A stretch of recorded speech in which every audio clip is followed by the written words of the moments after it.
অমলকান্তি আমার বন্ধু। স্কুলে আমরা একসঙ্গে পড়তাম।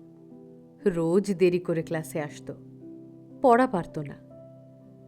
শব্দরূপ জিজ্ঞেস করলে এমন অবাক হয়ে জানলার দিকে তাকিয়ে থাকত যে দেখে ভারী কষ্ট হতো আমাদের। আমরা কেউ মাস্টার হতে চেয়েছিলাম, কেউ ডাক্তার, কেউ উকিল। অমলকান্তি সেসব কিছু হতে চায়নি। সে রোদ্দুর হতে চেয়েছিল। ক্ষান্ত বর্ষণ, কাক ডাকা বিকেলের সেই লাজুক রোদ্দুর।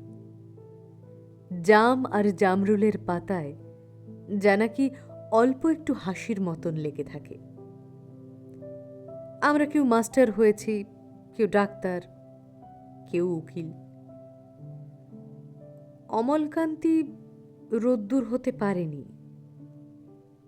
সে এখন অন্ধকার একটা ছাপাখানায় কাজ করে।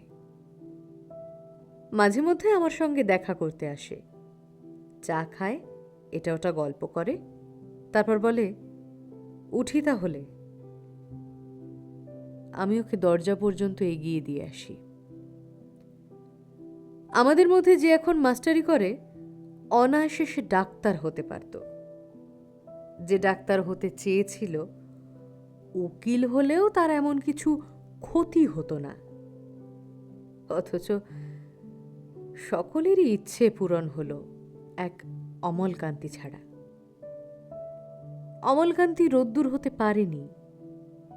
সেই অমলকান্তি রোদ্দুরের কথা ভাবতে ভাবতে ভাবতে ভাবতে যে একদিন রোদ্দুর হতে চেয়েছিল।